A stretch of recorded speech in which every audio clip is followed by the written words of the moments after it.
പെരിയ ഇരട്ടക്കൊല സർക്കാർ നടത്തിയ നിയമ പോരാട്ടം ശരിയെന്ന് തെളിഞ്ഞെന്ന് പി ജയരാജൻ.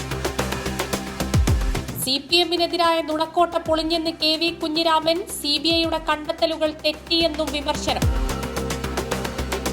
വിസ്മയ കേസ് ശിക്ഷ റദ്ദാക്കണമെന്നാവശ്യപ്പെട്ട് പ്രതി കിരൺ സുപ്രീം കോടതിയിൽ. NM വിജയന്റെ ആത്മഹത്യ IC ബാലകൃഷ്ണനെ പ്രതി ചേർത്ത് പ്രേരണാകുറ്റത്തിന് കേസ്. മുൻ MP-യും മാധ്യമപ്രവർത്തകനുമായ പ്രതീഷ് നന്ദി അന്തരിച്ചു. മുസ്ലിം വിദ്വേഷ പരാമർശത്തിൽ മാപ്പ് പറയാതെ ജഡ്ജി ശേഖർ കുമാർ. പുതിയ റിപ്പോർട്ട് തേടി സുപ്രീം കോടതി. ജോർജ് സോറോസ് ഹമാസ് അനുകൂലികളായ NGOയ്ക്ക് ഫണ്ട് നൽകി. വിമർശനവുമായി മാസ്ക്.